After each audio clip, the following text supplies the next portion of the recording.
Hello everyone and welcome to State of the Realm. I'm exhausted, but we got a live letter to talk about, let me tell you. It was a heck of a live letter. If you're used to waking up early like I am for them, this was one of the ones you wanted to be up early for, because there was way more than one surprise that happened here. Without further ado, let's get into it. I'm one of your hosts, Mrhappy, and joining me is actually somebody different than the usual. I know Sly wasn't on the previous episode either, because he was on vacation. But we have a special guest. They're only ever out in public like once every now and again, especially this time of year. But, you know, we have Jennifer. Hello, Jennifer. How are you? Hi, Happy. I'm doing all right. How are you doing? I'm tired. I'm exhausted. I can tell. Yeah, I've been up since 5 a.m. and it's currently 3 p.m.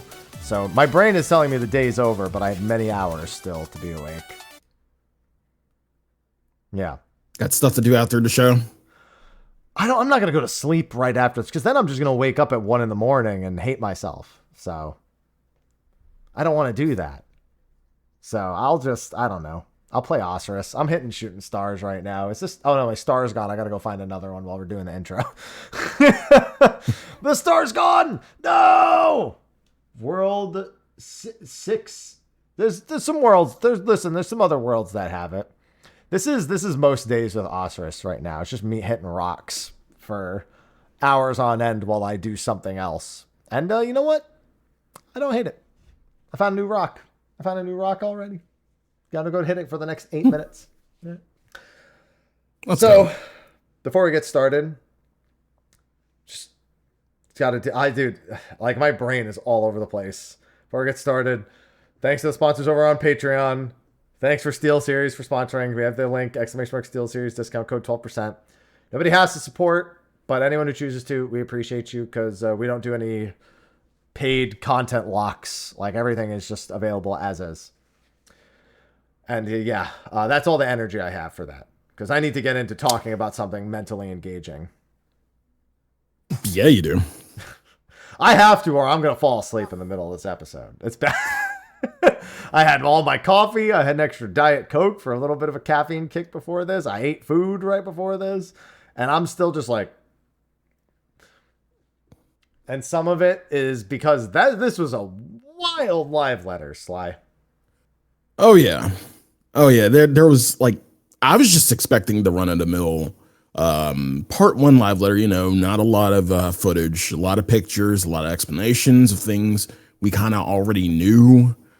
But in terms of this live letter, they just, I'm not going to say that they didn't care, but it's like with what they kind of presented, they're like, you know what? Sure. You can have it right now. Here you go. I get what you mean. They didn't, you know what they did? They didn't care to be vague and, you know, they just kind of said, we're just going to tell you what's happening. So just here you go.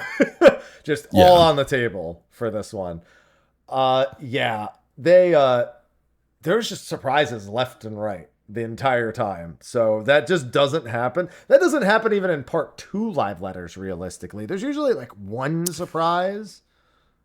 Mm-hmm. This was just back to back surprises. Even just the whole cadence of the live letter was different than usual. So, oh yeah, they started out by going over something that wasn't unusual, and unfortunately, very indicative of how they run things now versus the rest of the live letter, which is more like how we will be going forward. 7.38. Savage is finally unlocking. Weapon for tombstones available, and they're adding a new furnishing drop in the Return to Evil East raids for the Evil East Chronicles. You know, Tactics just had the remake / enhanced version release, so there's going to be like the key art as a painting that drops from all the Return to Evil East raids. So, but yeah, Savage really like, bro, who cares? Unlock it earlier than that. Are we ever going to get it unlocked earlier? It's probably not going to be. It's probably not going to be this next Savage. I kind of see it for 8.0, if anything. Sly, here's the thing. This entire live letter was because of your feedback was like under every single thing. So I'm waiting on the 7.5 live letter where it says, because of your feedback, Savage won't be unlocked 8 billion years too late. When the sun explodes and nobody needs it anymore. Maybe. I mean, but yeah, one, it's the final Savage. Two, there's an ultimate in 7.5. Which is all the more reason to unlock it earlier, because if anyone gets into the Savage tier late, they can still get gear. Yeah. Excuse me. There's a piece of pepper from my lunch. Don't die. You ever just have like that one that one strand of pepper, like that one little strain, and then you find it and it just like ruins your day? That was what did you have for lunch? I chicken and some pasta with some, some Okay. brown pepper on it, I just had like a raw thing of pepper in there. It just got me. I'm gonna need a second to recover from that. But yeah, that was just, it's just maybe 7.5. We'll hope at this point. Yeah, we'll hope. We'll hope. Everything after this was not expected. Every single thing that happened after this. So next we get the patch artwork, which is awesome. They just really leaned into the whole kind of wrestling thing for this, and yeah, you can kind of tell this is like WrestleMania levels of artwork / posters. Yeah, I mean, literally, I'm sure you could find a WrestleMania poster out there that looks something like this somewhere. Yeah, because it's clear it's all Arcadian, like it's just full Arcadian themed, and I am all about it because it is a great piece of artwork. Fantastic. We also got the patch name, Into the Mist, which is a very interesting title. It's that's one of the few times we get a title that I can make a lot of sense of immediately. Yeah. We know the patch title leans more into the story rather than the, I guess, raid story. Yeah. Mm-hmm. So when I saw it, I'm like, huh. And then I kind of think, oh yeah, FF9. Huh. Okay. Yeah. Yeah. Kind of telling. A little bit telling. FF9 and FF12 both have mist, although in 12 it's with a Y. But I mean, I think it's safe to say this is leaning more into 9. Mist is like a key story component of Final Fantasy 9. And what it means here is largely unknown. But given some of the previews that we have, learning a bit more about the 9th realm and how that leads into the next story. Because you got to remember, this is basically the first direct precursor to the 8.0 story. Like, yeah, we've had some teasers throughout like 7.x and the end of 7.3 with the Winterers. This is a full-blown... The only point of this is to move us in the direction of 8.0 story. Yeah. So that's really the most important thing. And it seems like exploring some of the 9th is, or at least some of the history there to, pick our next direction is a major, major part of that.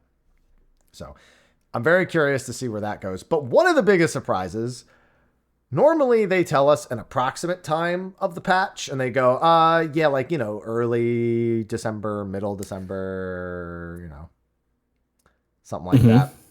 No, they just told us the patch date now. Yeah. And again, surprise is kind of relative because, again, we all know we can do the math. But yeah, it's more surprising from their end because, like you said, they only give us a window. They never give us an exact date. They're like, here you go. Yeah. December 16th. Yeah. But the reason is very specific. This is not something I think will continue. I think this is because of the very next thing they had to say, where they confirmed what's happening on December 16th. Arcadia Normal comes out, new capped tombstone of mnemonics comes out, new crafted gear comes out. All that happens on the 16th. But they specifically wanted to tell us that Savage is being delayed because of the feedback from last holiday season, where we had Fru on the week of Thanksgiving and we had Chaotic on Christmas fucking Day. Yep. So the news is that Savage will be 3 weeks after. Yeah. So this brings in a whole new discussion because one, you realize this means that you're getting 3 weeks of tomes.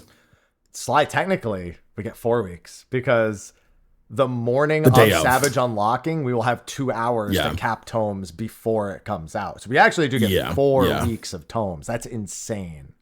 Which is crazy. Now, this begs the question, because of this, would they adjust the difficulty for Savage? I say no. I think it's a completely dumb thing to do. Again, usually last Savage patches are kind of the victory lap, so to speak. Even though some fight. Hear me out. Some. I'm not gonna say all. Some. Yeah. I'm looking. Yeah, I'm looking at you, Athena. Look, you're not looking at Pandemonium himself, because that was a fucking wild ride. Yeah. But yeah, here's the thing. Like, not only is it 4 weeks, there's the 4 weeks of gear. Yes. But as proprietor of Sly's 24-hour drive-through pawn and gun, auto parts, aetherological, adult, give bait and tackle discount cigarette outlet, this is going to fuck crafters who are trying to make money. This is indeed going to fuck, because like no one needs a full set. The fuck you need a full set for now?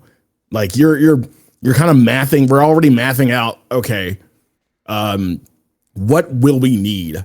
What will we need for just for the first week of, or first day or week of Savage? And really you won't, let's say you do get chest, doing the math, chest, legs,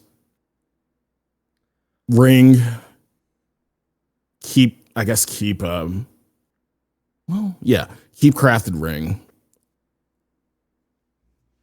Crafted accessories are probably still going to be fairly large, because I think most people are there. So here's what's actually going to happen. So as to be completely clear, people have 1,800 tomes going into Savage Week. Like on the Savage Week, at some point you can have up to 1,800 tomes from week 1.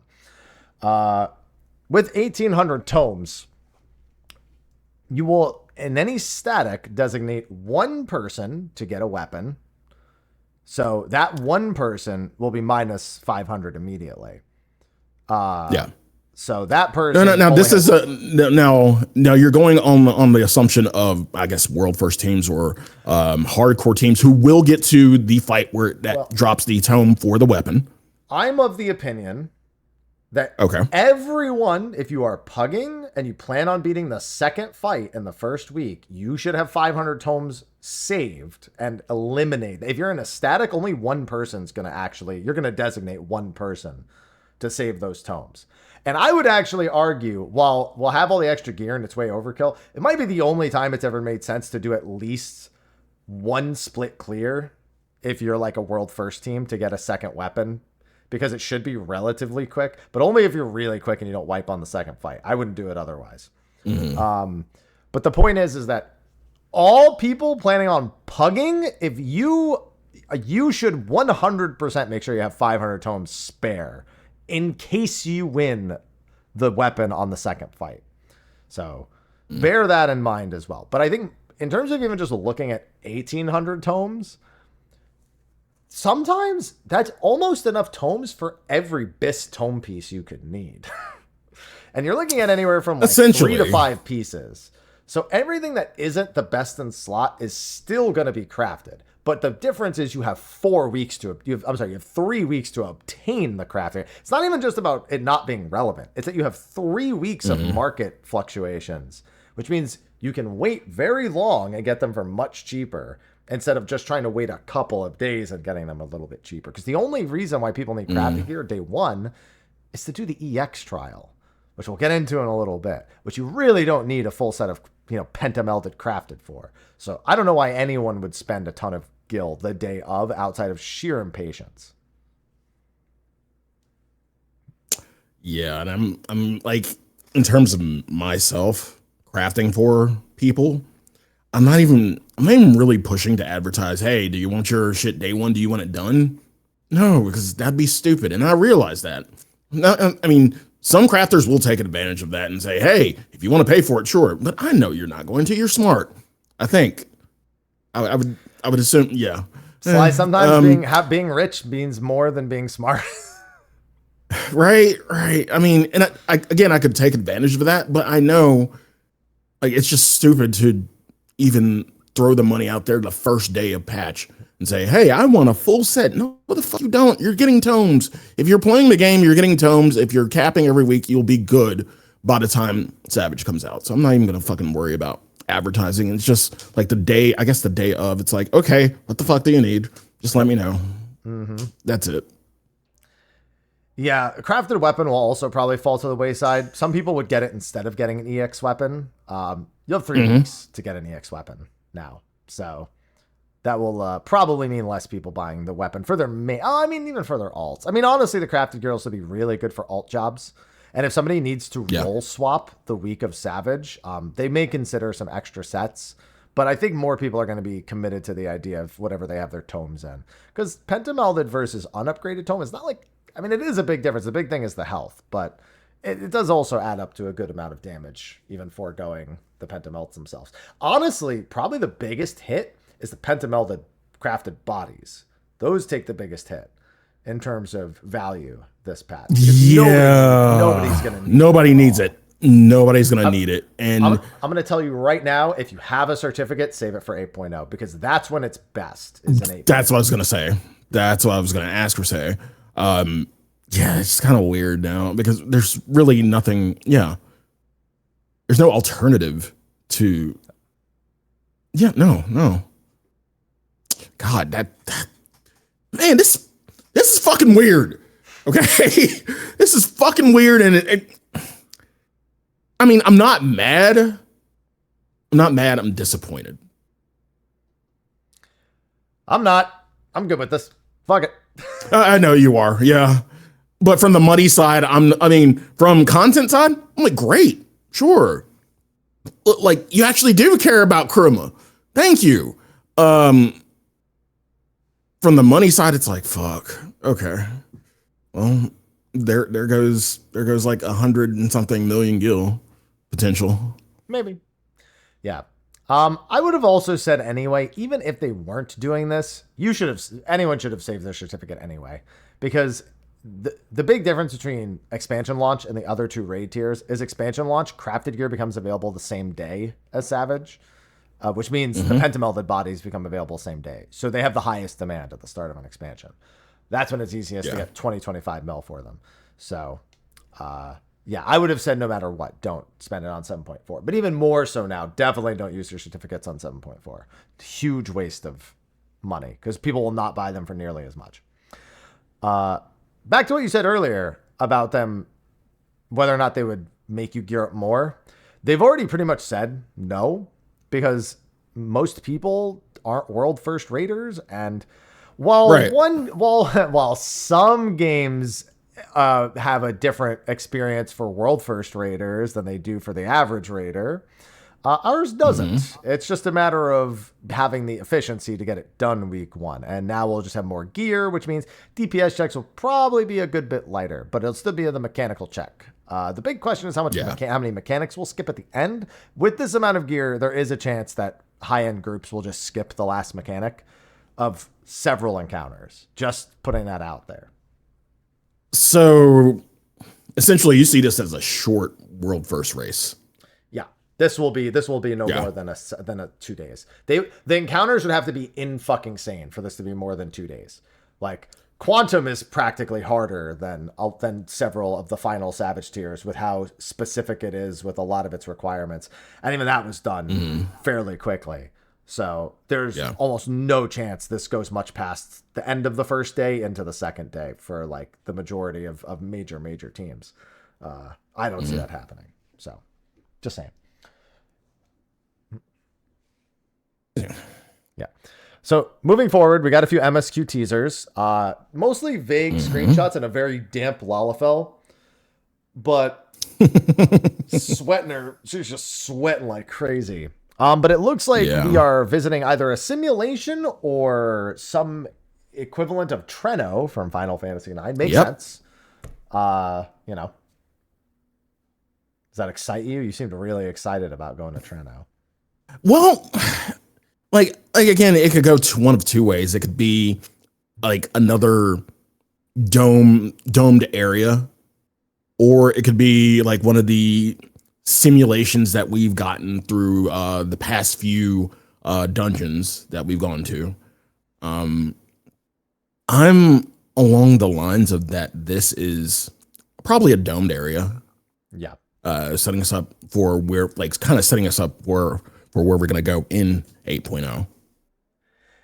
Yeah, so a big thing to remember with the ninth shard is that it was entirely engulfed by a lightning storm. It was basically it was their calamity, their result of everything happening. So there's like electric sickness and stuff. Like we've dealt with all that in the story. But the Alexandrians don't know what happened to the other city-states, Lindblum and Trent. They genuinely don't know what like actually befell of them while they were trying to like figure out the whole dome and interdimensional travel thing.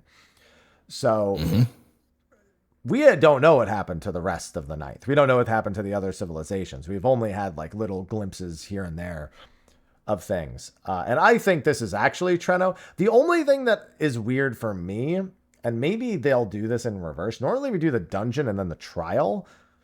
I'm wondering if we do the trial and then the dungeon, and Doom Train takes us to the trial to get to Treno.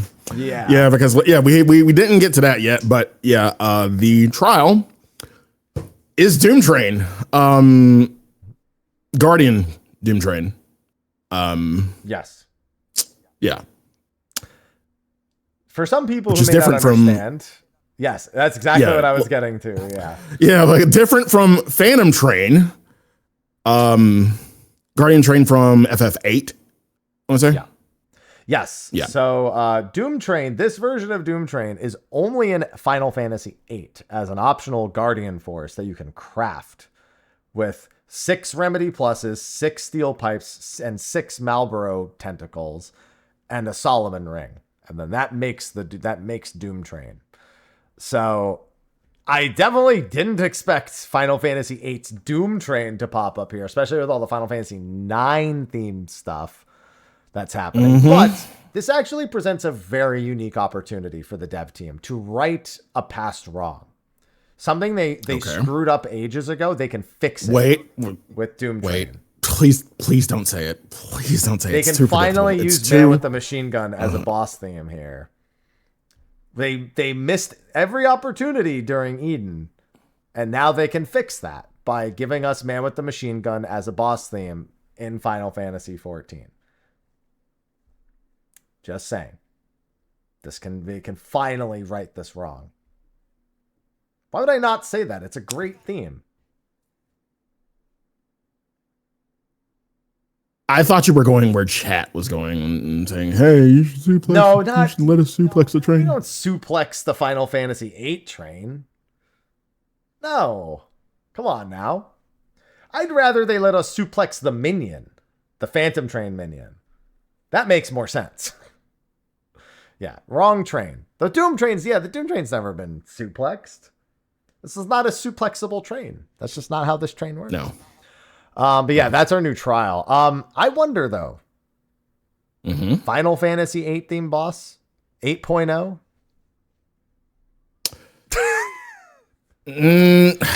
Well, I mean, didn't we already have Ultimecia? Didn't we kind of go down this road a little bit? I'm not saying we need to do Ultimecia again. I'm just saying, maybe there will be some more story. Because Shadowbringers itself had Gunbreaker as a Final Fantasy VIII reference. It has Eden. Right. It has, Oracle of Darkness. Ultimecia has a bunch of the music. There are Final Fantasy VIII references already. I mean, literally the end of Eden is the end scene from Final Fantasy VIII. But I'm still holding out hope for that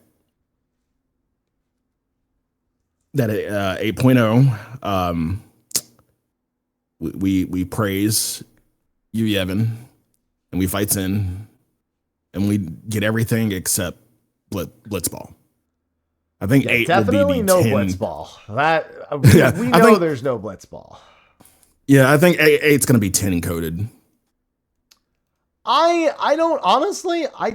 I'm not sure it's going to be anything coded. I think it's just going to do what we've always done, where there's just references to stuff, and this is just like it's a recognizable boss from really strong references, though. I mean, you got to remember what was it? Endwalker was kind of 4 coded. This one's kind of 9 coded.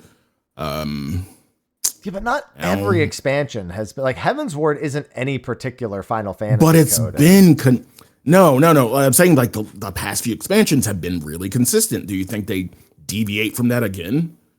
I mean, I don't see why not. I mean, Endwalker took a bit of a hit because of that. Dawn Trail is 9 coded, but like comfortably 9 coded and a little bit 11 coded. I'd say it's very 11 coded with the Alliance rate. Very 11 coded, yeah. Even looking at like the Memoja and the trolls or the Yakui and whatnot, there are other bits that are 11 coded. Yeah. And the post patches were more 9, and Endwalker the same. The post patches were more 4 coded than the actual main Endwalker. Like, yeah, there's some parallels within Endwalker's like original, but it really did just feel like 14 story until the 4 fiends and all of that. So, I don't know, because you look at Shadowbringers and it's got some like Final Fantasy 1 themes in it, some Final Fantasy 3 themes in it, some Final Fantasy 8 themes in it. Like but it never really it's not like any of those games. You know what I mean? Mm-hmm. So I'm just thinking that it's going to be like that, more just not overbearingly one Final Fantasy game. And it's just going to do what they've always done and just sprinkle a bunch of different Final Fantasy things all over the place. That's what I think. Well, the thing is like with most expansions up to current, they've kind of taken, like you said, pieces from Final Fantasies, from certain Final Fantasies, pretty much up to, I would say up to 12. Yeah, I would say up to 12 is like, it's been from 1 to 12. They have not taken from Fabula Nova Crystallis yet. And that's a completely different thing. That's like 13. That's for the better. But, yeah, I mean, but there's always that possibility that it can, completely pivot and say, okay, let's look at some of this stuff. I would be heavily against it, but I mean, there's always that possibility. I mean, even the Fabula Nova Crystallis universe gave up on the Fabula Nova Crystallis lore. So yeah, like, no, 13 pretty much exists in its own regard. Like Type 0 has some of it, but like, that's about it. They gave up on Fabula Nova Crystallis ages ago. That's long undone. I just don't think they're going to really hard focus on one. I think it'll be like always where, I go, oh, that's Doom Train from 8. Ooh, I understand that, right? And that's the end of it, personally. Moving forward, more Hildibrand. Some images of it, and the coolest thing I've ever seen in my entire life, and that of the barrel tender riding a motorcycle. With glasses. So yeah, that's probably one of the transformed, the criminals. Criminals, yeah. Yeah. And then we get a very young looking hard-boiled too. Yeah, it's probably when he lost his partner. His partner. Mm-hmm. That's what I would assume, given it's almost certainly a flashback sequence. So yeah. I just want. It's funny is the Sabotender is a really expensive. The Barrel Tender is a really expensive mount. The motorcycle is an expensive mount. Really expensive mount. So you're saying that the Sabotender, the Barrel Tender, got the $7 million to buy the bike. The Barrel Tender raised $7 million to get a Solution 9 motorcycle. I mean, he's a criminal, so he probably stole it, but. Yeah. I was more so thinking, I just want this mount where I sit on the back of the barrel tender while it rides the motorcycle. Like, now I want that. So a mount on top of a mount. Yes, as a mount. That's what I want. Yeah. Yeah. That is most assuredly what I want to come out of this. Yeah. Then we got the dungeon. Mistwake looks to be in Treno, which is probably going to explain. It looks like there's a train station there, too. It's worth saying. So, again, order of events, you're still saying that we fight the trial before we go to Treno, to Mistwake, or through Mistwake, or Do we go through Mistwake and then hop aboard the Doom train?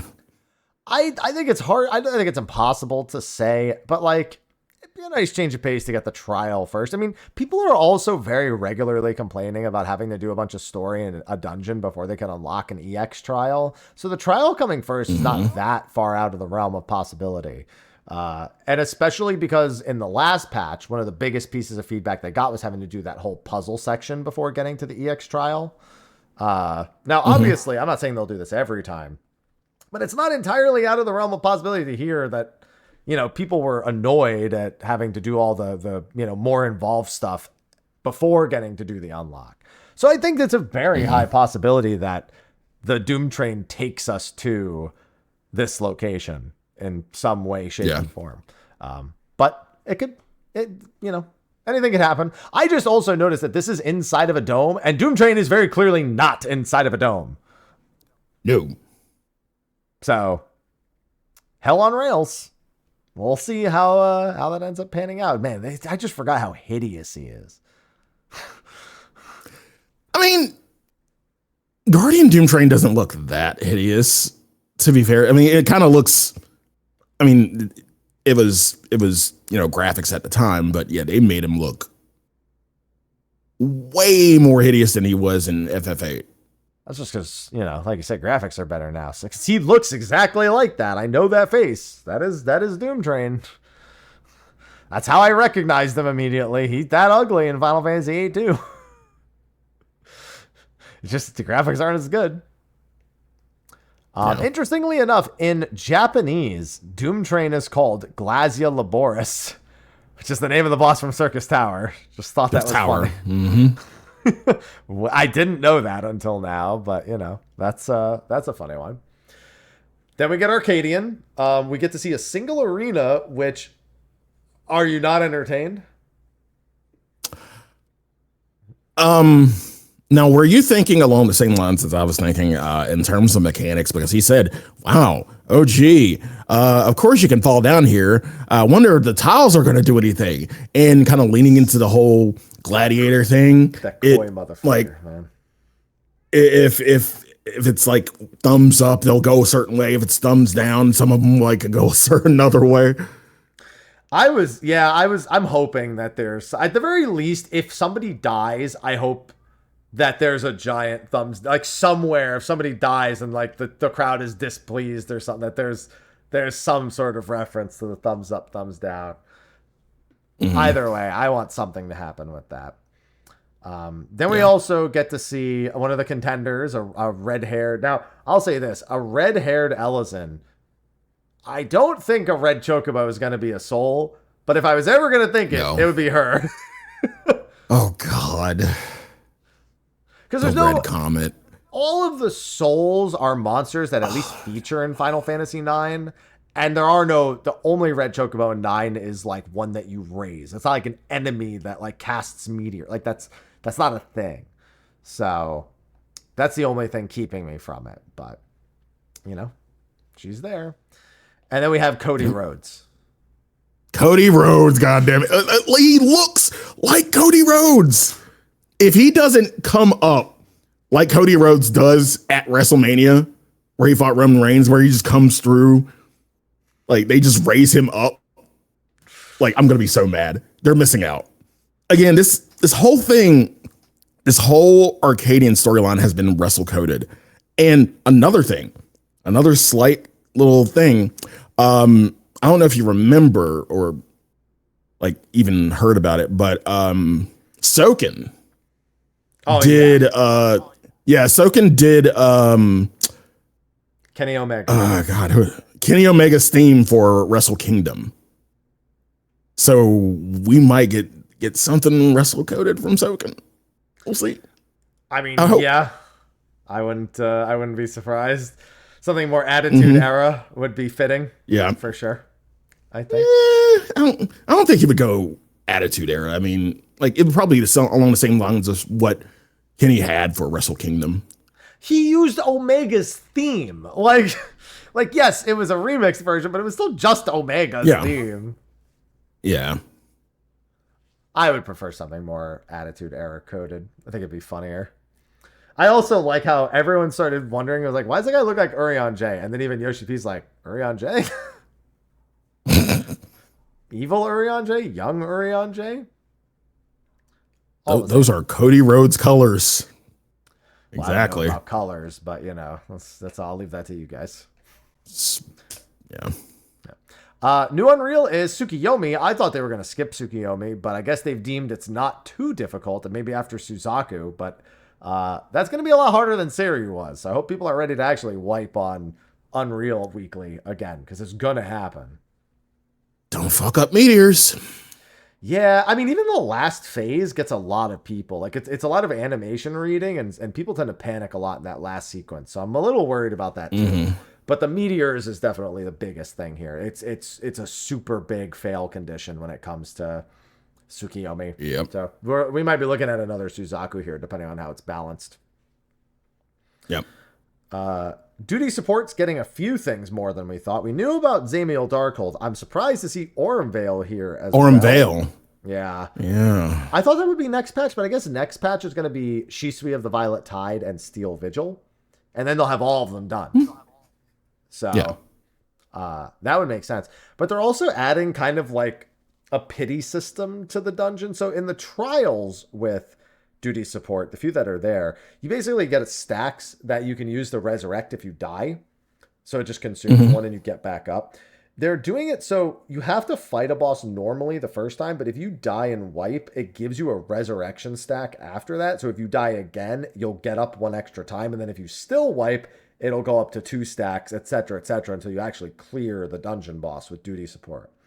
And then it resets every boss. Kind of weird, but I guess they want to encourage players to actually learn the encounters instead of just have a bunch of get out of jail free cards like from the get-go.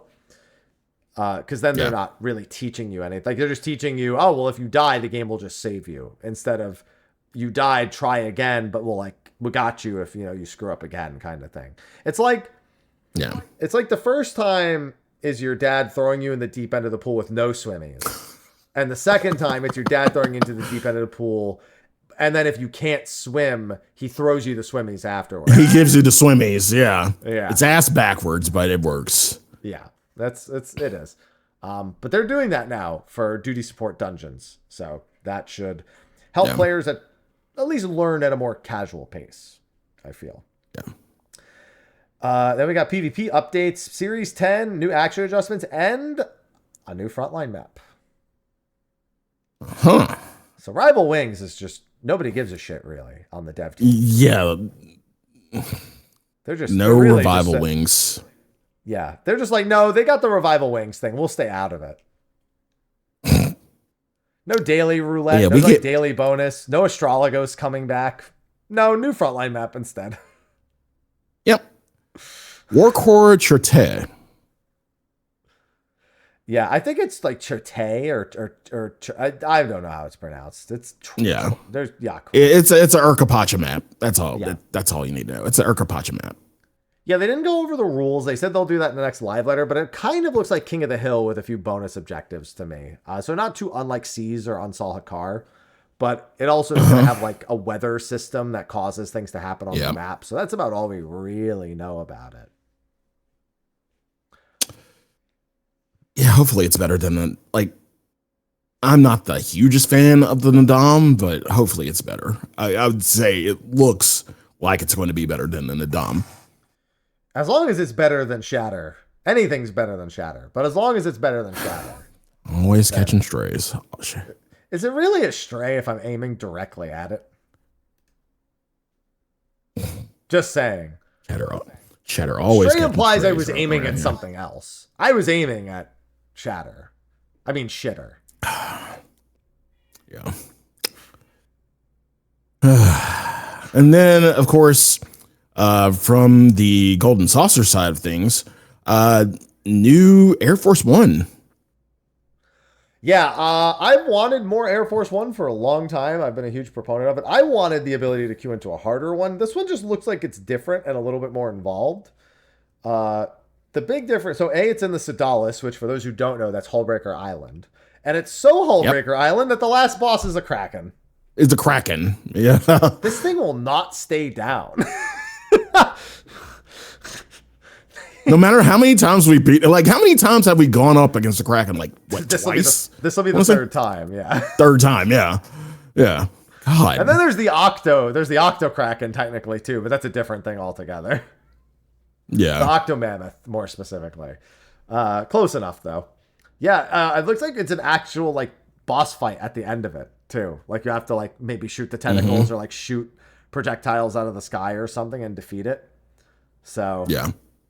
I think that's really cool, though. I'm glad to see this.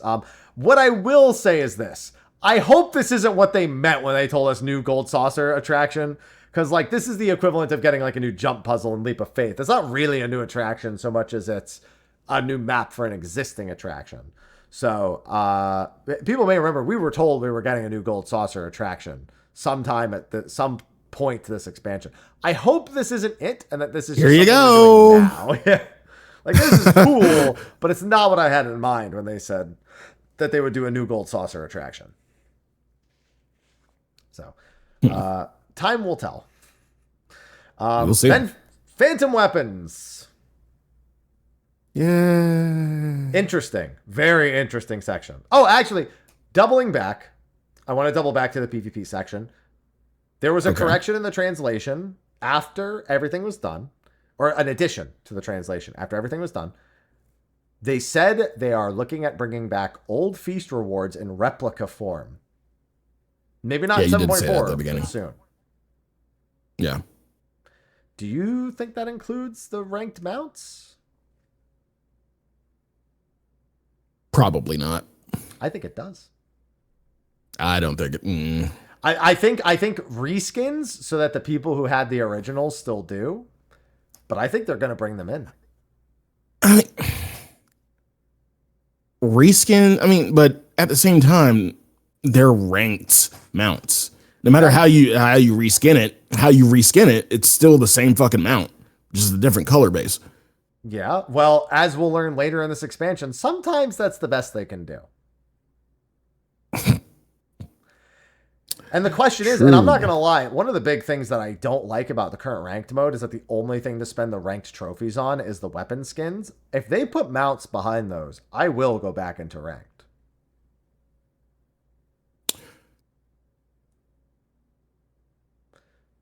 Bare minimum, they mean the replica gear, because that's what replica usually applies to is gear, not weapons. Yeah. But I hope reskins of the mounts, because I want the... I want the what's it called boss, the second boss from Alamigo. I want that mount, the seat. Oh, the chair. Yeah, the chair. But I want the people who got the ranked reward before to just have a ranked reward. That's why I would take a reskin as opposed to the original. I am for it if it gets people in to rank, because like someone said in chat, like most of these ranked mounts were obtained through win trading. So at the end of the day, it kind of doesn't really matter. So sure, if it gets people into ranked again, sure, why not? Apparently the queues were really good for Omega and Ultima. The queues for the previous season were much better than the season prior to it. I heard it equalized a little bit more the following season, but I also don't know because Pilgrim's Traverse came out the same day, so it's kind of like tough to gauge what that week one was really like. But yeah, no, this has been requested for a long time though to bring the feast rewards back. So they, them taking into account feedback, pretty much. Yeah. Anyway, back to Phantom Weapons. They gave us the item level first and foremost, which was a big surprise. 775. That's on pattern, and maybe that's what they thought. Like, it's on pattern, so let's just tell them, because like they probably know already. Yeah, you know what I mean. They also confirmed the next step will have items required that can be obtained from various duties, including Occult Crescent, which was a huge mistake from 7.3, where Occult Crescent had nothing to do with the entire step. Sly? Yes. Is it wrong to have hope that they didn't say anything about tomes? The Phantom Weapons? First of all, boo. Secondly, don't get your hopes up. Is it Cope? Don't get your hopes up. Is it Cope? It's Cope. I sent some hard Cope there, my friend. Okay, but here's the thing. Right after that, they said they might completely change the way the weapon series is done and not use the same type of upgrade system again. I don't know what the hell that means, but I say fucking semantics. Again. No, I say fucking semantics. They'll change one thing, but still have a tome step within there somewhere.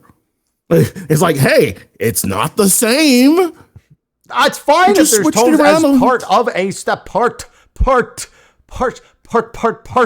Part is impartial. Part is short for partial. Partial step. Partial use of tomes. Part, not the whole thing.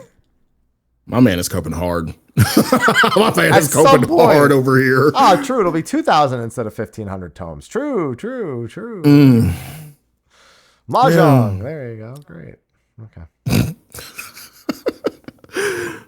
Jesus. Yeah, I don't know what that last statement means, but we'll find out eventually. Now, speaking of phantom weapons, we do get some updates to the Occult Crescent as well. 7.3, they said ahead of time it would not have anything in the Occult Crescent. They told us that before Occult Crescent ever released. So when people were surprised, just meant they're not like me and they don't know life the news for Final Fantasy XIV. Our 3 new phantom jobs are Mystic Knight, Dancer, and Gladiator. Interesting, again, Gladiator is one of Just call it Rune Fencer. What, Mystic Knight? No, it's Mystic Knight. It was always Mystic Knight in Final Fantasy V. Because it's not the same thing as Rune Fencer. They are functionally different. Rune Fencer is like a magic defense like tank. This is like imbues my sword with magic and then I saw this. I'm like, the minute I saw this, I'm like, you could have just done Rune Fencer and be done with it. Rune Fencer's not a Final Fantasy V job. These are all Final Fantasy V jobs. Why would they call it Rune Fencer if Rune Fencer's not in Final Fantasy V? I don't think they were. Yes, they're all Final Fantasy V jobs. Fantasy V, like everything in this. I mean, everything about it is Final Fantasy V. Occult Crescent is from Final Fantasy V. Every phantom job we have is a Final Fantasy V job. They could have went away from. They could have broken from the mold. I'm just saying. Why? There's no reason. Every sprite is Final Fantasy. These are all Barts. I mean, butts. Sorry. Butts. Yes, butts. Yeah, these are 3. Mind you, we're getting 6 more in 7.5. As well as a new zone, as well as a new raid with multiple difficulties. That'll all be in 7.5. For this patch, we've got the Phantom Weapon, 3 new jobs, and some new gearing options. Options. There will be accessory drops in Occult Crescent. I assume they will not be useful outside of Occult Crescent. I assume they will be like the Cassie earring and whatnot. Yeah. There will be 4 accessories for Disciple of War, 4 for magic. So 1 ring, 1 earring, 1 bracelet, 1 neck. They will increase your stats in Occult Crescent in some way, probably very similar to the left side stuff. And they will be obtained rarely from pretty much every activity in there. So you have a few different ways to go about getting them. I'm a fan. Now, Happy, the big question. Okay. All this stuff is well and good for Occult Crescent.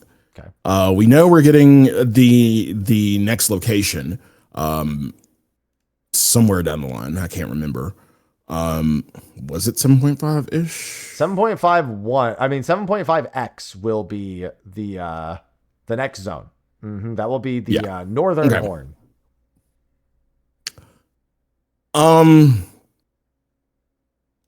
Is all this enough to make people want to go back into Occult Crescent? Now, I speak from just a regular average Joe, not someone who lives and breathes on. Wait, no, you're Jennifer. Not someone. Joe. Wrong name.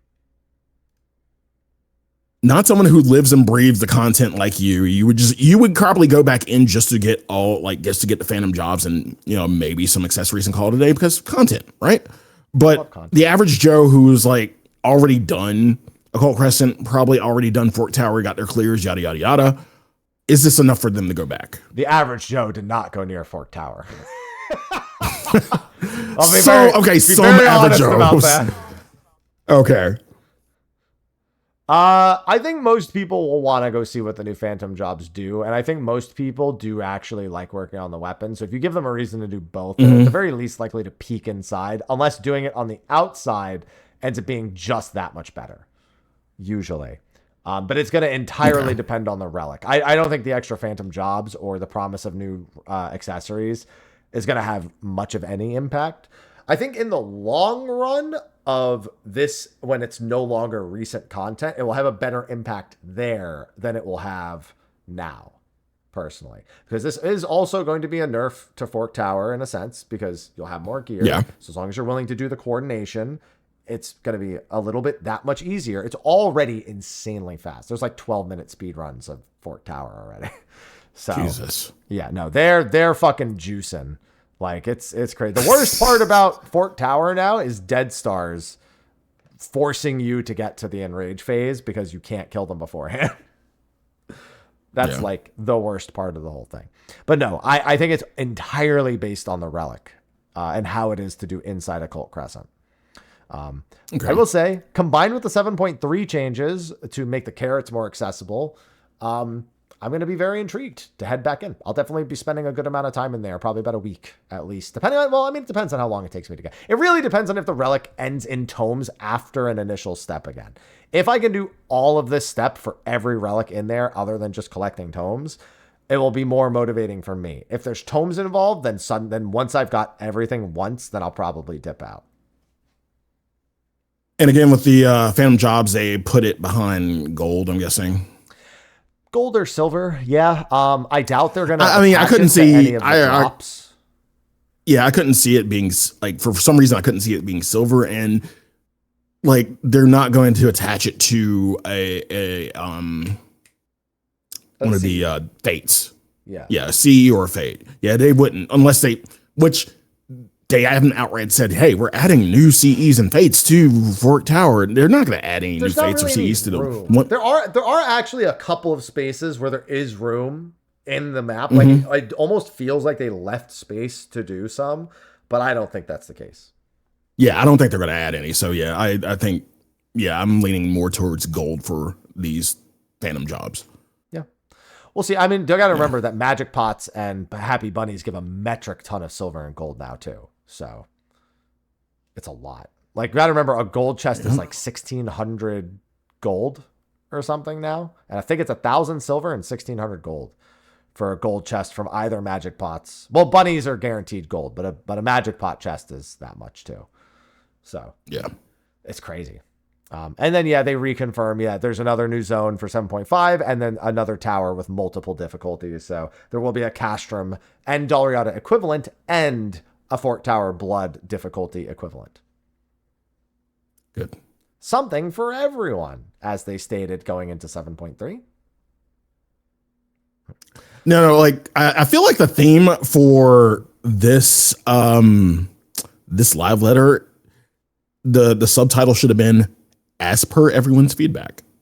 Yeah, that actually is the subtext of this entire live. Like, literally, there's so much feedback driven implementation in this live. It's actually fucking insane. I couldn't believe it. Yeah. And I will say, more specifically, a lot of things that the Western audience specifically best. I'm not saying they listened more to the West. We bitched the loudest, though. Yeah, but historically, there is a historic feeling that the Western feedback is not heard as well as feedback in Japan. That is just a feeling the community has. They've never said they do that. And at times I do think that's a little overblown, but that feeling is still there, even if that's not necessarily the reality. So it feels like things that were being said a lot in the West are the things being addressed, especially with the Christmas New Year thing earlier. Yeah. Now, more new content. Our third cosmic exploration star, Oisis. Oasis. It's Super Saturn. It's got 2 crossed rings. Yeah. Yeah. This is mostly the same things. You know, there's going to be new tools. Now, the tool item level is going up to 765. Isn't the crafted tool like 750 right now? But you got to realize we'll get, no. Did we get our last ones? That is the last tool. These the are- 750 tool is the final tool. So this tool is looking to be cracked compared to that tool. Because this is also going to have the special effects, which are usually pretty good in expert recipes. Yeah. Another new tool upgrade. We got to see the cosmetics for them, kind of like a digital like Tron landscape a little bit to them. Yeah. Usual new rewards, Cosmo credits, Cosmic Fortune prizes. And then they're also adding a bonus to sequential missions to further encourage doing them, and a brand new feature. This is our first lore planet, where Faina, we didn't really learn a whole lot. We more like observed the environment, but we don't actually know the history of Faina all that well, as far as I know at least. This one, there was a civilization. Whatever they did kind of destroyed the main like living space on the planet. And so we're actually going to be going through archaeology and exploring ruins to find items to appraise, to learn more about the lore of the planet. So it's getting a brand new kind of like gathering feature specific to it. Yeah. And I'm a big fan. I've been saying that archaeology could just be a gathering class all in of its own, or it could be a subclass of mining or something like that. And here we go. This is kind of what that is. We'll see how it actually plays, though. You know. And then, of course, we get a picture of some of the rewards. Again, you said Rex, the Rex suit, as I like to call it. He does look like he loves the smell of salvage, man. Oh, God. And then the face from Smileton, I think. This is one of the face bosses from the face boss from Smileton, if I remember. Yeah. That's the Smileton boss for sure. Yeah. I think the first boss specifically. I don't remember the order of the bosses. I just remember what they all were. I think it was the first boss. Yeah. They'll show us a thing or 3. Yep. Sure will. Anyway, curious what the rewards will be. Faina was way better than the moon. So I'm hoping this continues to be equal to or above that. So this is good. That was the first half of the live letter done. Second half of the live letter was just as wild as the first half of the live letter. Oh, yeah. Variant. Take a look. It's in a book. It sure is. Reading Rainbow. I was this part of the new Fall Guys collaboration, because there's no way this is the variant dungeon. And then it says at the bottom, new variant dungeon, The Merchant's Tale. That's This isn't artwork. This is an in-game screenshot. Like, dude, what do you mean? This is Twilight Town from Kingdom Hearts 2. Everybody was saying that. It is. It was one of my first, especially the second screenshot looks exactly like one of the parts of Twilight Town. Yeah. It's Pooh's storybook. I mean, the other part does look like 100 Acre Woods, so they're not wrong. It does have a part that looks like 100 Acre Woods. It's cool. It looks cool. And again, we get screenshots of enemies. And when I saw this, I'm like, okay, I'm going to date myself here. Back on Sega Genesis, there was this game called Comic Zone. And the way I'm hoping the enemies kind of come in is that someone writes them or like pencils them in, like they would like art or something. I kind of hope that would be the case for this. Yeah, I really hope they get really creative with the picture book as we're going through it, because this is a choose your own adventure book, effectively. Like that when you go into a book with a pick your path thing. I mean, this is literally choose your own adventure. It's like the old Goosebumps books that I used to like as a kid. Yeah. And so it's a pretty exciting kind of venue to do a variant dungeon. It's just very visually jarring when you're not expecting it. Very. And a few other interesting bits. Our lead character who we're going to be adventuring with is actually one of Ishtola's sisters, a member of the Y tribe. So the Y tribe. Yeah. Mm-hmm. Yeah. She's got a lot of sisters, and one of her sisters is a gleaner. So we're going to be adventuring into this book that I'm sure the gleaners found in general, and we're now trying to uncover all of its hidden stories. Yeah.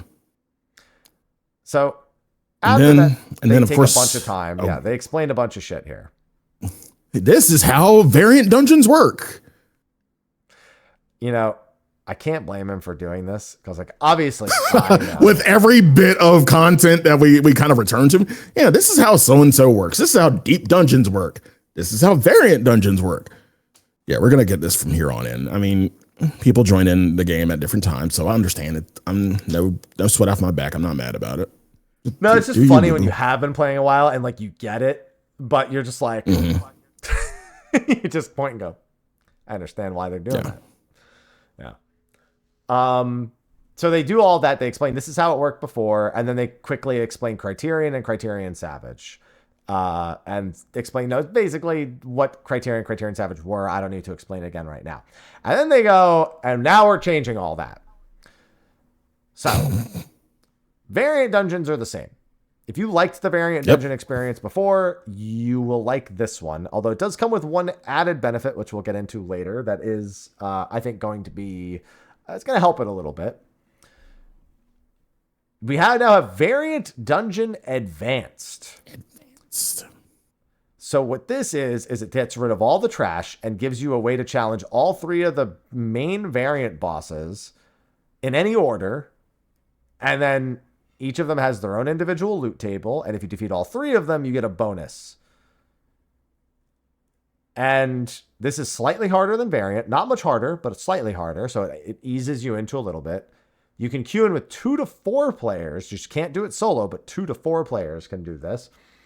And it's just meant to be a little bit of a way of bridging the gap, difficulty-wise, to teach someone who may be not super confident with endgame, at least something a little bit more involved than they may generally be used to. And I'm a huge fan of this, as opposed to the approach for Quantum, because this just has it just has a better application for actually introducing players. One of the biggest problems 14 has is the difficulty jump from beating content to beat the story to then actually playing the rest of the game. Right. There's really nothing in the game that gets you from A to B. You just have to take the leap and learn in the worst way possible. And something like this feels like the first time they've looked at that problem and gone, well, let's give them something that's like a little above the expectation, but not like too far, so they can get a little bit of a taste for it while still getting some rewards. Okay.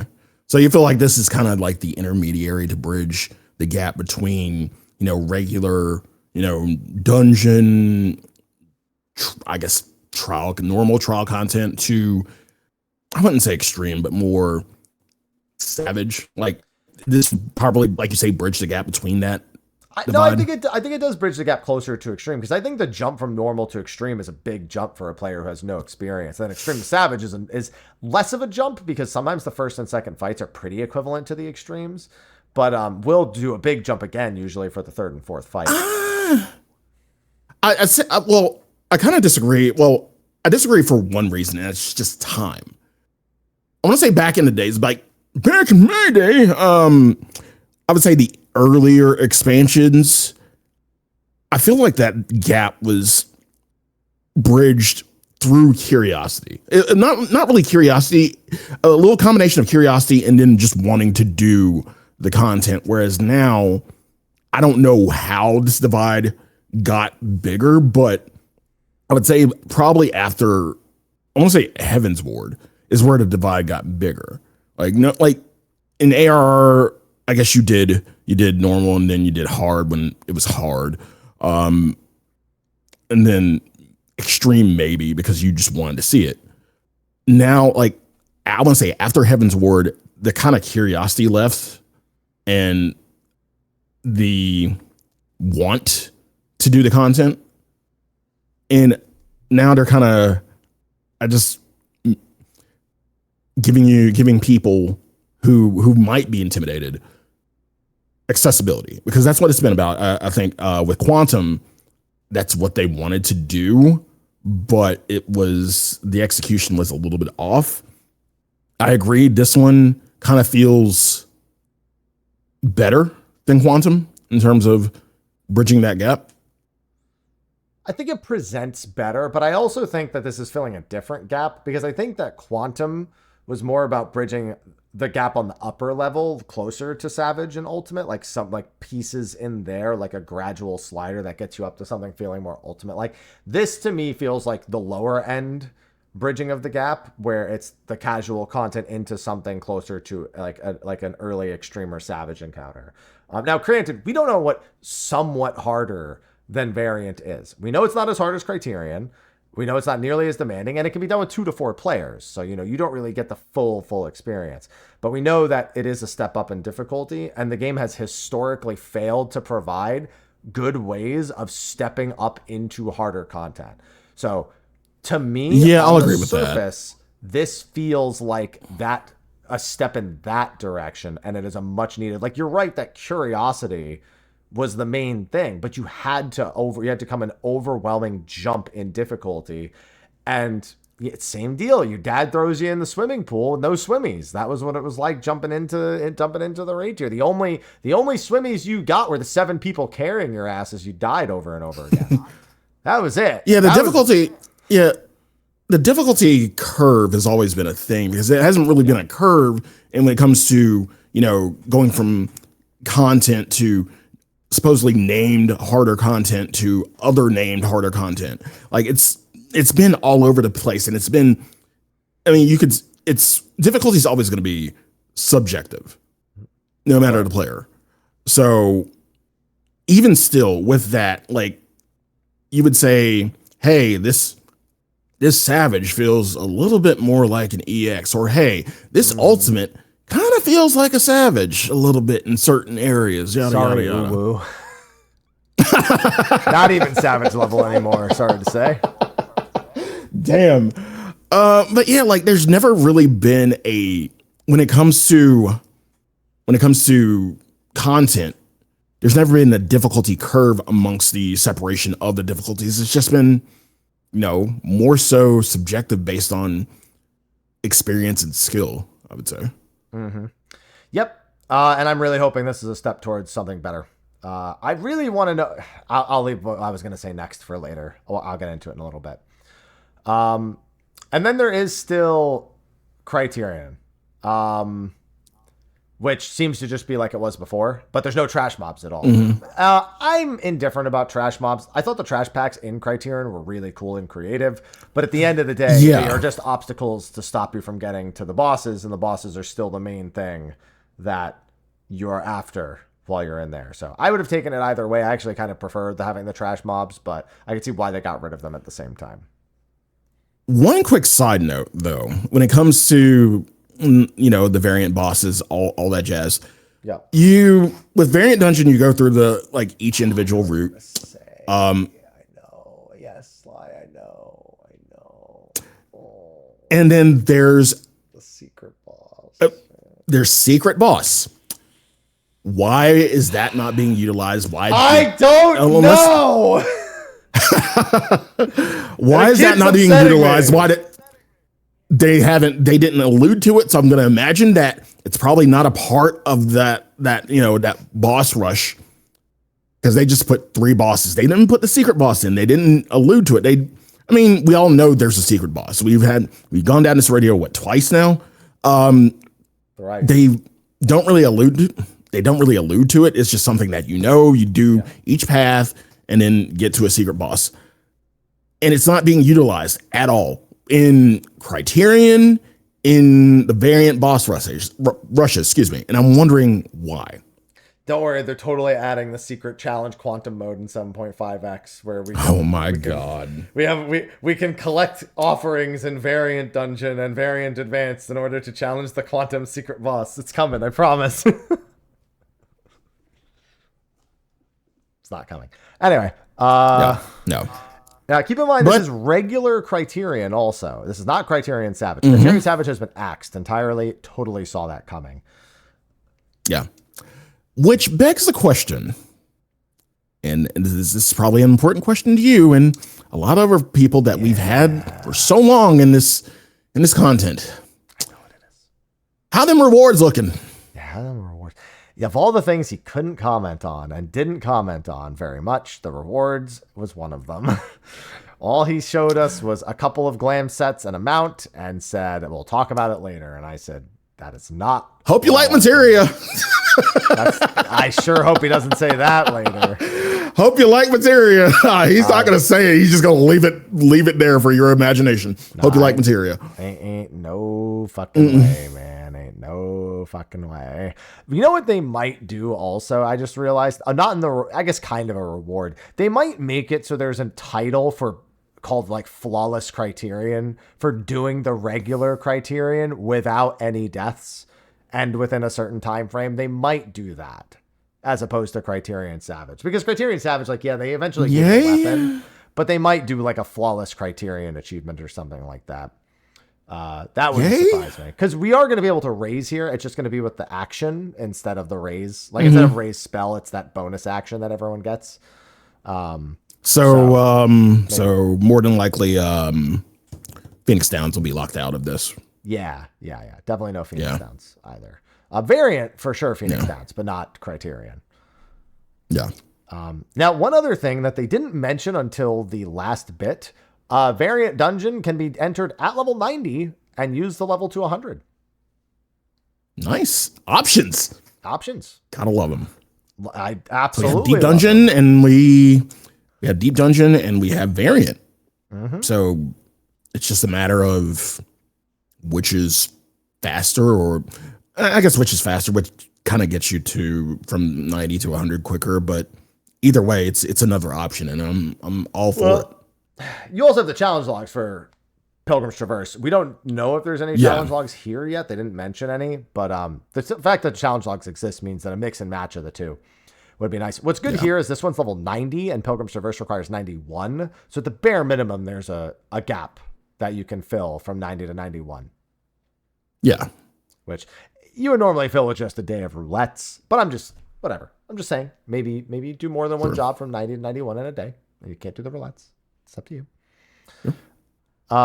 Then they showed a boss. They actually tweeted this boss also the day before, so we had seen this boss prior to this as well. We've got on the left, we have Limsa Laminza's new favorite set, and on the right, we have a normal set. Yeah. Now, the next thing is very interesting. A new magic carpet mount. I can show you the world. Sly, I think Yoshi P's fighting back against the Baroness of the Mog Station. Oh, that conversation. Yeah. Because there is a reskin of this that is a paid mount right now and has been for a long time. Now they're adding it as a reward in game. I'm a fan. Yeah. If every how's she gonna feel about this though? That's the thing. Well, there's gonna be something, but he's gonna be Yoshi D soon for dead. for going behind her back with this one. Yeah. I would be A-okay with every paid Mog Station mount having a reskin that is in-game and available to earn. It would make me feel much better about the Mog Station versions, especially if the Mog Station version comes before and then it's added as content later. Well, here's the thing. Giving that option would kind of nullify, so to speak, the Mog Station option. Like, why pay for something? I don't want to have the Mog Station option in the first place. But half Mog Station money is what keeps the game going. Besides our subs.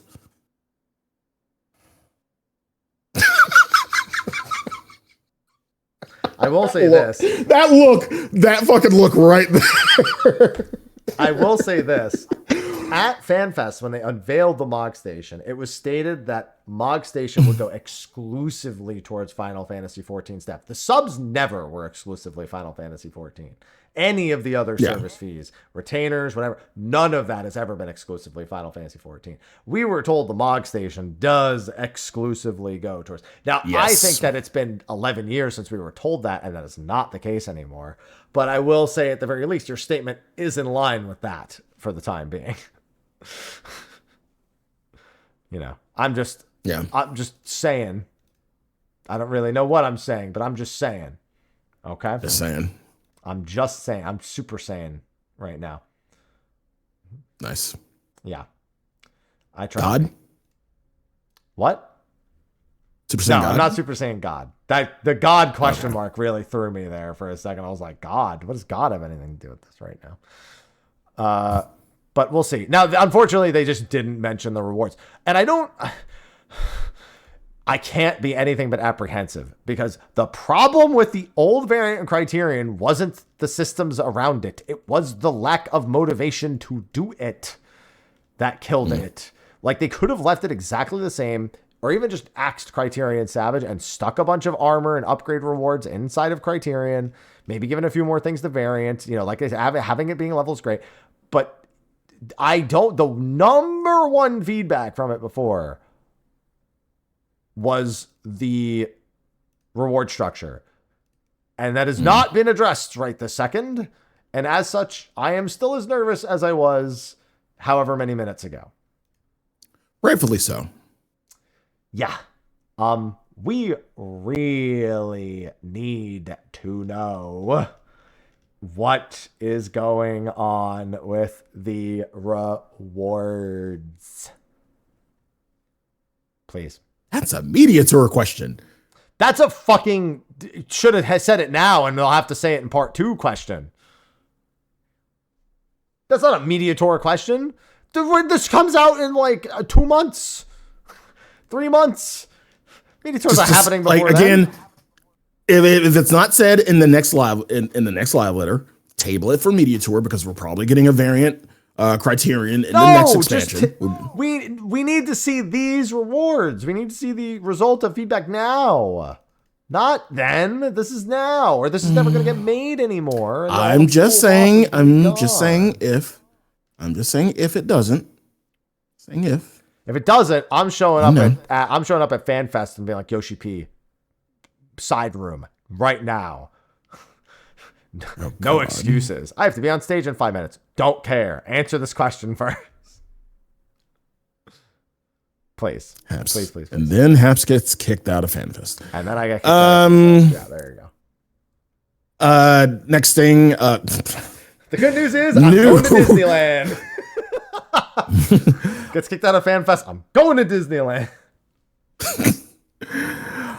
Next thing, new UI colored themes, and they are both awful. One of them, I think if you use one of these, you are really on drugs and you should be put in a mental institution. I like clear white. No. I like clear white. Oh, okay. Great. Clear the other one, psychos, though. Yeah. Yeah. You should be put in a mental institution if you even think about using it. That thing is ugly. I can accept it on Christmas, and that is it. I want to accept that for Christmas, not for Chroma. Give me red. For Chroma. We have red? No, we don't have red yet. Damn. Give me red for Chroma. Actually, chat brings up a good point. Is this because of Xbox? Did Phil Spencer get into your head? Unironically, is this because of Xbox? I'm just saying. It makes sense. I think it does. And then, Haps, this had to be presented now. This had to be presented now in this particular live letter. Because if they didn't, another broken promise, which is the strategy board. Now, we didn't get full information about the strategy board. They're waiting for part 2. Great. I'll take that. But I'm glad that we finally got it. And yeah, again, if they didn't say anything about it, make mention, I think it was going to go of the way of, in my head canon, the way of, you know, replays, which are so fucking useful. Which, again, why do we still have them around? Yeah, it kind of went in that direction. Once we got it, it's like, why now? But which I kind of still feel about with this, like, and this is something we should have had, but okay, great. I'm glad you at least made mention. Yeah, they delayed it because they were afraid of it immediately falling into obscurity if it was like in anything short of miraculous. So I'm hoping that whatever they did between that announcement and this leads to it seeing widespread use, because it looks great. But it looking great and it being great to use and it being functionally useful in game. Listen, I just don't want to click another fucking hyperlink in the PF to find a fucking paste spin that's got 6 different ways. Paste spin. Like, yep. I need this to solve the paste spin problem, because I fucking hate the paste spin era of the Party Finder. It is the worst thing that has ever happened to the Party Finder. And it's because North Americans are too fucking stupid to read a goddamn macro instead of clicking fucking 18 different links. You dumb motherfucker. I was elected to lead. And I'm an American. I get it. But like, you motherfuckers have made it so much worse than it ever has been. The strategy board, aka Hector's new favorite tool. The Hector board. The Hector board. The happy board. Yeah, I need to just make a Happy Brambles board just for old time's sake.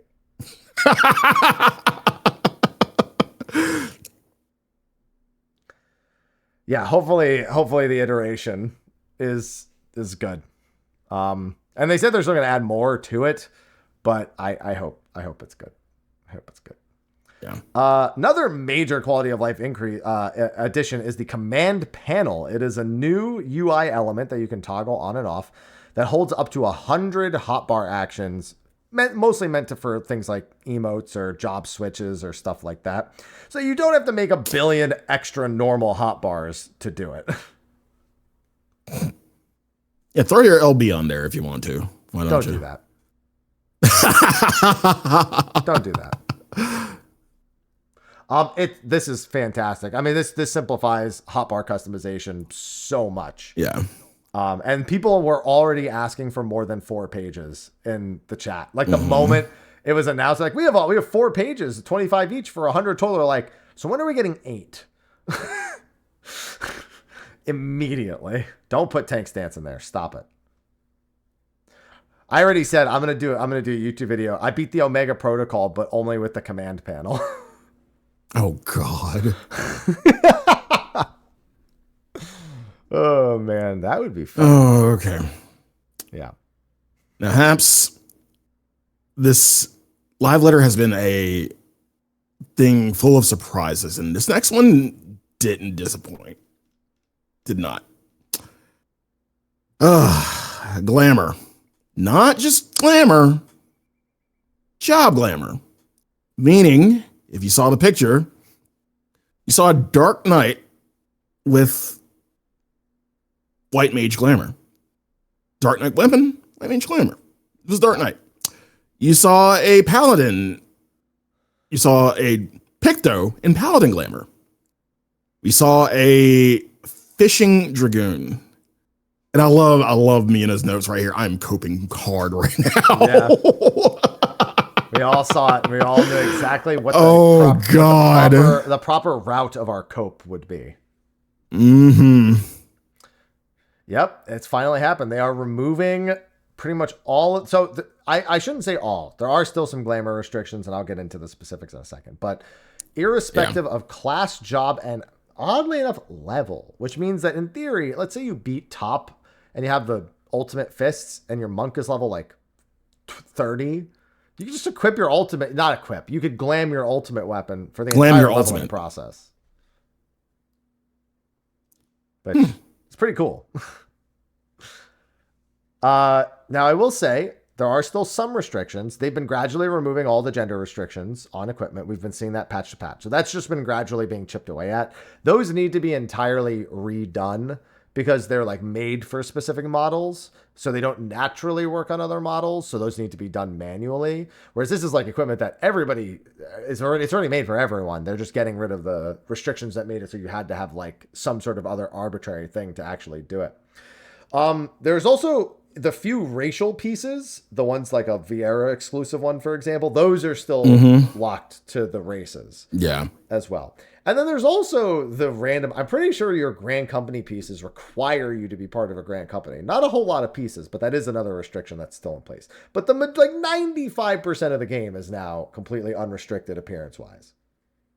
Yeah. And they even said, they're like, listen, we just made that whole modding post about the Mare situation a few months ago. So let's just, here you go. Here you go. Here's a bone. Here's your bone. Have fun. I think it's interesting that they said we didn't want to push this back, so it's in 7.4. I think they thought about making this an expansion feature and went, no, we can't wait. Break the glass. Break it right now. Yeah. That's genuinely what it looks like to me. And I'm glad they did. You also can't like glam like an armor tool on your Dark Knight. Like it needs like Dark Knight swords need to be glammed with Dark Knight swords because animations are tied to weapons.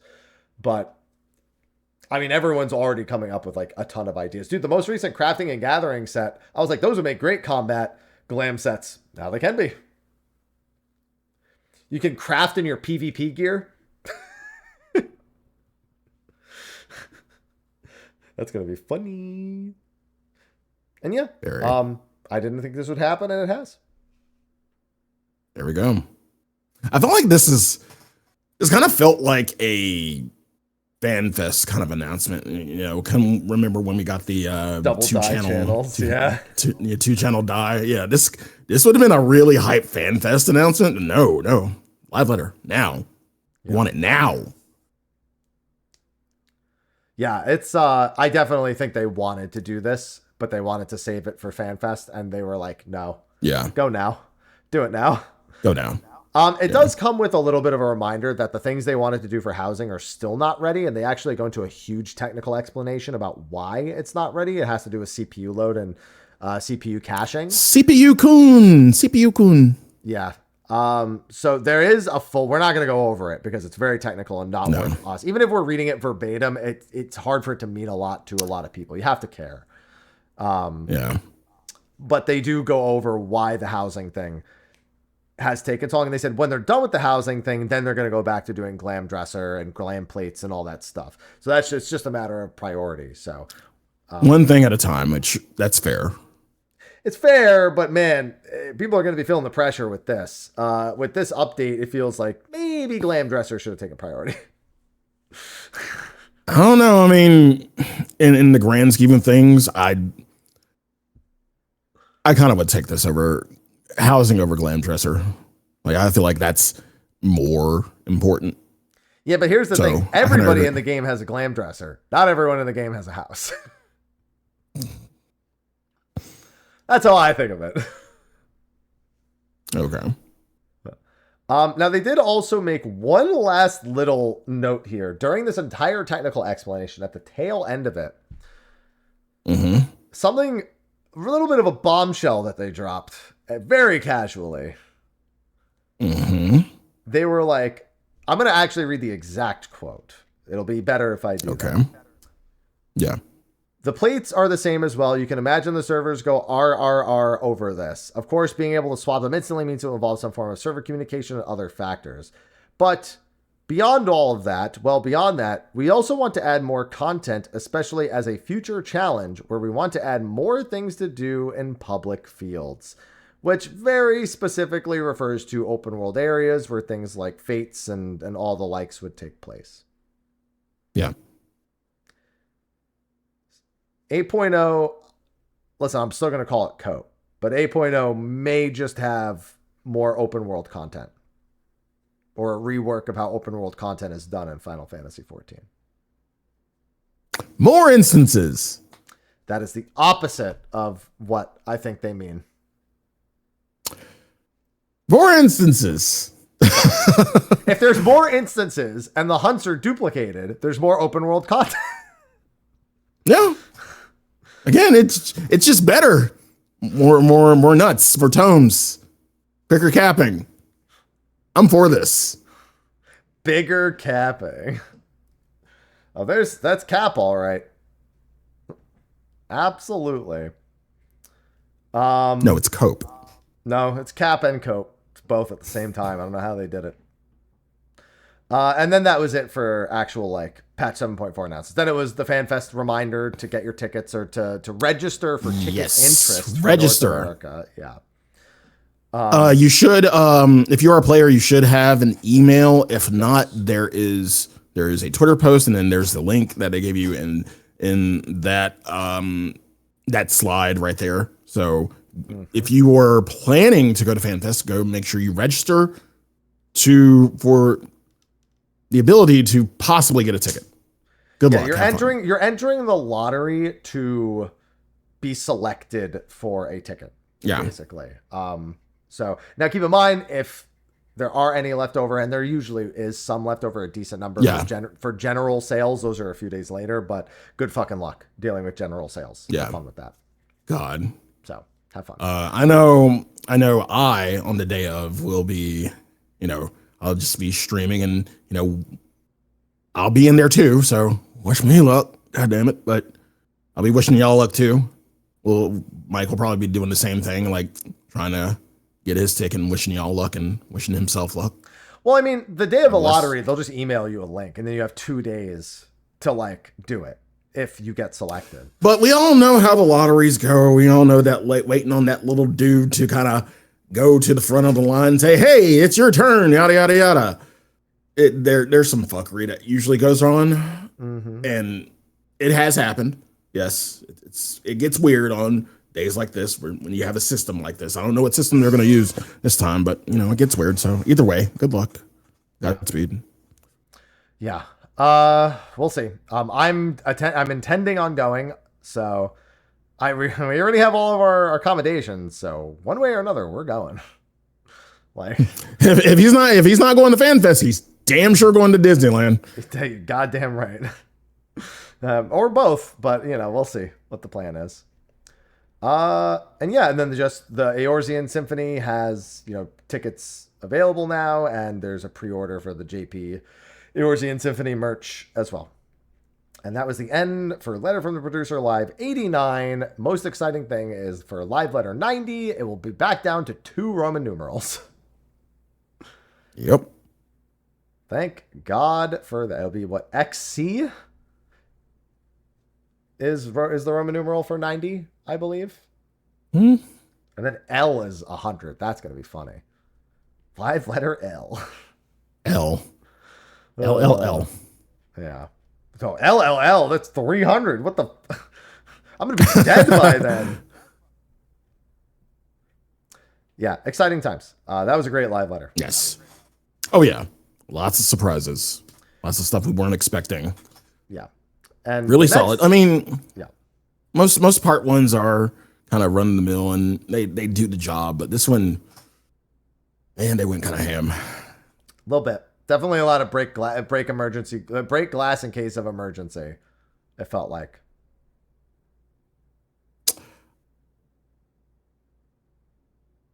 I hate to ask the question, but I'll ask it. With all this news, does this kind of appease the doom and gloom? No. Okay. In fact, the first thing I saw upon the Glamour restrictions thing is people complaining about job identity. So, you can never make everyone content. No. There are also some odd implications to this live letter in regards to 7.5's release schedule. The content release schedule, sorry. 7.5 now has to have, according to a mix of their own statements and natural deduction, Ultimate, Beastmaster, Blue Mage, Occult Crescent, Fort Tower Magic with 2 difficulties, the finale of Hildibrand, probably the Allied Society quests, and It's going to have the end of the Final Fantasy XI raid, 2 parts of the MSQ, and potentially even another variant, because the initial announcement for variant dungeon in the what's it called in the leading up to Dawn Trail is variant dungeons. It said plural on the thing. I don't know if that's just because they were already planning on doing this variant dungeon advance thing. And Unreal, of course, whatever Unreal they do. Basically, like, everything we saw at FanFest, like, 70% of it's in 7.5. That can't happen going forward. And the final Cosmic Exploration Zone, and Phantom Weapons, and the final tools. Like, they can't do that. They can't, well, I'm not going to say the housing update. I'm not going to say they can't, but you got to realize this is the final patch of the expansion. So, you know, this is going to be the stuff that ties us over until 8.0. So I get that, but you can't hype up an expansion then put all of it out to hold people over till the next expansion at the end of the expansion. Like, you got to have a better time frame for, like, your plans and your ideas and when they release. You can't do. I mean, it's like, why is Blue Mage and Beastmaster in the same patch? Not the same exact like, all one, that like, stuff, to the day, but, like, the same cycle. All that stuff's going to be hella staggered. Hella staggered. But it's still all happening in the same, like, patch. In one patch. And I get what you're saying. I get it. But, you know, we always had that complaint of, you know, like the waiting game. The waiting game, this kind of shortens, I feel like this kind of shortens the waiting game between expansions. And I think it's a good thing. But we waited the whole expansion to get to the content. That's a worse problem to have. You should be hyping up the things people can look forward to near the start of your expansion at a FanFest, not something they'll be doing 2 years later while they wait for the next one. That's my point. Yeah. Like, like, it being backloaded and having a ton of things to do is great. I'm not even complaining about that. But I'm saying that if you told 6.5 me, who is seeing FanFest, that I would be waiting until 7.5 to do most of the stuff from FanFest, I would feel very strange about that.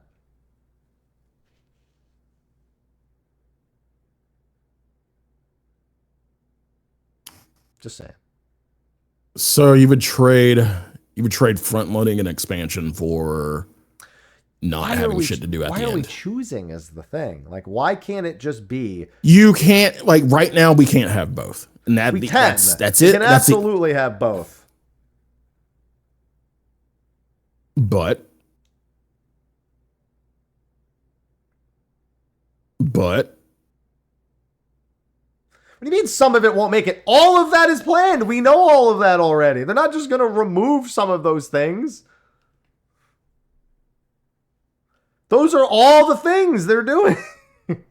We know all of those things. Yeah, you can have both if you plan for it, Sly.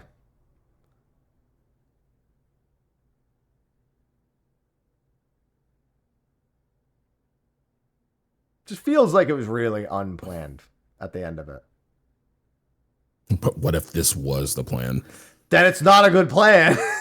It's not a good plan. It's not a good plan to have all of your... Like, Occult Crescent should have been 7.15. They probably should have done 3 zones instead of 2. 7.153555. Cosmic Exploration being 2.5, I think, was fine. Pilgrim's Traverse being 3.5 is fine. Ultimate in 0.1 and 0.5, or 0.1 and 0.3 is fine. Variant wasn't until 0.4. That's super late. The Beastmaster wasn't until, like, fucking the end, like 5 months before the next expansion comes out. Like, the problem is everyone paid tickets to go to a live event to get hyped for things that they might not even be playing the game by the time it came out.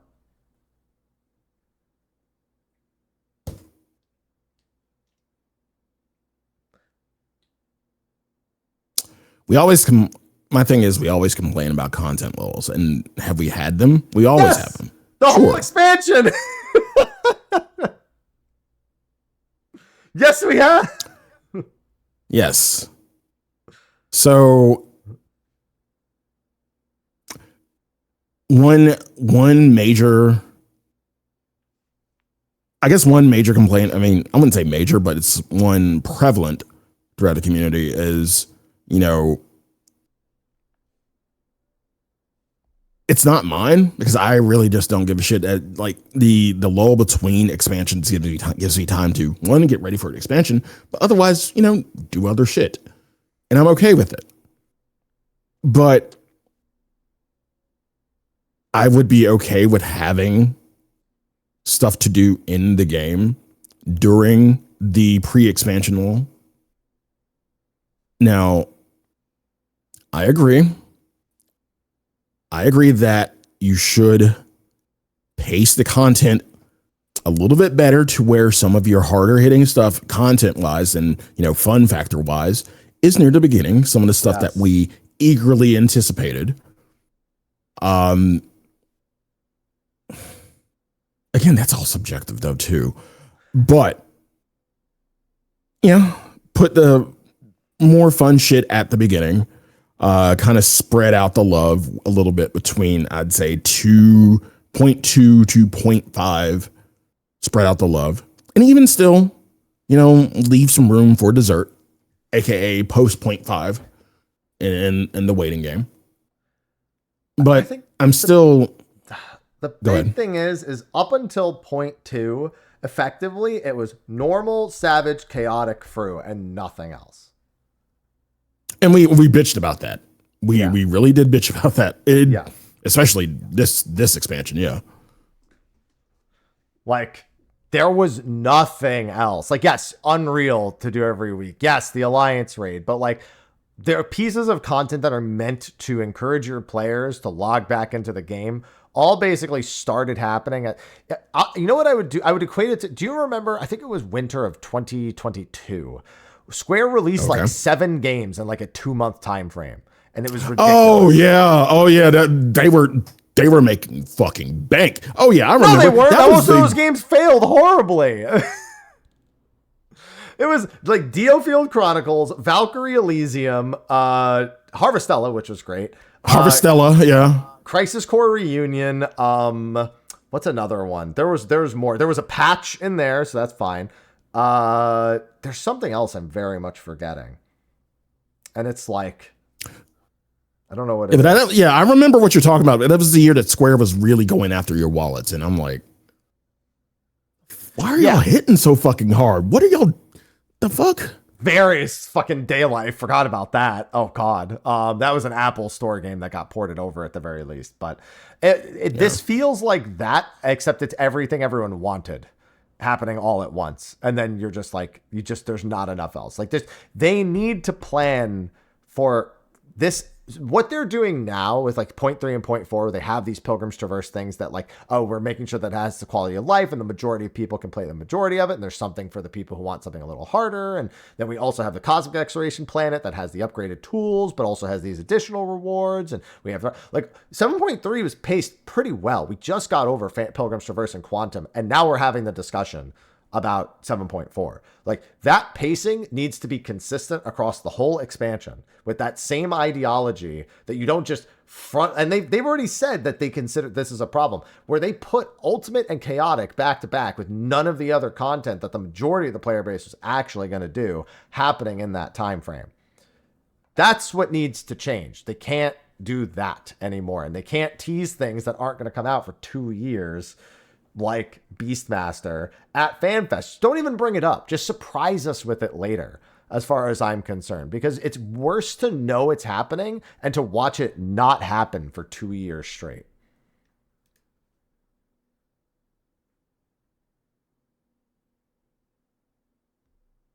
Just got to manage it better. That's it. And then we wouldn't have most of these problems. Like Blue Mage, huge surprise. And when they announced it, they're like, by the way, it comes out in 2 weeks. And we're like, there are so many ways to kind of crack this solution wise, but yeah, better management altogether. Yeah. Yeah. Anyway, I just want them to plan stuff for earlier in the expansion and then announce it so that the announcements adequately back up the launch of your game. That's all. Okay. That's all. Yeah. Anyway, That's it for the live letter. Yes. It was a good one. Yeah. And I am tired and hungry and thirsty and all these things. So I think it's time we wrapped up. I think it's a good place to wrap up. One last reminder. Fall Guys returns next week. November And 6th. we're done. Now we're done. Okay, yeah. One last reminder there. So with that, thanks for watching this week's episode of State of the Realm. Sly, Jennifer, you know what to do. You can find me at twitch.tv/Sly, aka Gray Fox, Twitter Sly, aka Gray Fox, youtube.com/Velvet Room. What's going on? Well, today is Halloween. So, of course, you don't fuck with tradition. I am Sly Jennifer. I am the Black Jennifer counterpart to Jennifer from Clock Tower, who doesn't do stupid shit and answer a phone that isn't hers or looks at a fax machine in a scary situation. Why? You don't work there. It's one, it's not your phone. You don't pay the bill. Two, you don't work at that school. It's not your fax machine. Like, if you do, spoiler alert, if you look at it, it says, the killer says, I'm coming to get you. But yeah, today's Halloween. So as usual, you don't fuck with tradition. I'm doing Clock Tower, but doing it a little bit differently because I normally play Clock Tower SNES, or the First Sphere as it's called on PS1. But I will be coaching / in the van with the headset on, coaching my good friend Sarahime to play Clock Tower Rewind, which she is definitely spoopy adverse, so I'll be trying to keep her alive and away from a boy with giant scissors. And then, of course, I'll be doing Clock Tower PS1 and then maybe some haunting around, because that's what I usually do. Tomorrow is First Saturday, so we do have a First Saturday event called Many Thanks, because it is the month of Thanks, November. And it's kind of like an old school feel, kind of like growing and sexy, old school, you know. So definitely going to be really, really chill. So I'd hope you bring some friends. It's going to be really fun. Of course, for the next few weeks, every Wednesday, I'm doing the episodes of Dispatch, which has been really fucking good and really fucking funny. I highly recommend you play it if you haven't. Really adult humor, I would say. And if you are watching, I'll just warn you, episode 4 starts a little bit adult. I'll just give you that. Be forewarned. But yeah, that's pretty much what's going on with me. After pretty much Sunday, I'm taking a day off because I've been going every day, past few weeks. So I'm taking Sunday off, and November, I'll kind of get back to 11 and some other things. So that's me. Nice. Happy? Yeah, I'm Mr. Happy. I took it kind of easy in October, but I will be very busy for the next couple months. Right now, I'm playing through Dragon Quest 1 and 2 HD 2D. I'm almost done with Dragon Quest 1 100%ed. I'll start Dragon Quest 2 tomorrow after I finish the last 1 or 2 things I have to do in Dragon Quest 1, including beating the final boss. And that's been a fantastic time. Octopath comes out in about a month. And November, I've got a few things I might check out. It is Harvestella's anniversary in 4 days. I don't think I'll be done with Dragon Quest 2 by then, but I do kind of want to revisit Harvestella at some point this month, just for the sake of, it's one of my favorite Square games that's come out in recent years, and I will do whatever it takes to get a sequel made. I don't care how long it takes. I will keep getting people to buy it until they go, you know what? Yeah. Apparently, it broke even when it came out, and then eventually, and that has made money over time. So unlike most of the projects that came out in that really weird 7 game time frame, it actually did okay, shockingly. But that's all I've got planned for the time being. Some usual 14 stuff also for the next month, and just handful of YouTube videos that I've got planned. I have something for November. Now, I can't tell you all what it is yet. But trust me when I say, when I announce it, it will be very surprising. It's content related, just to be clear.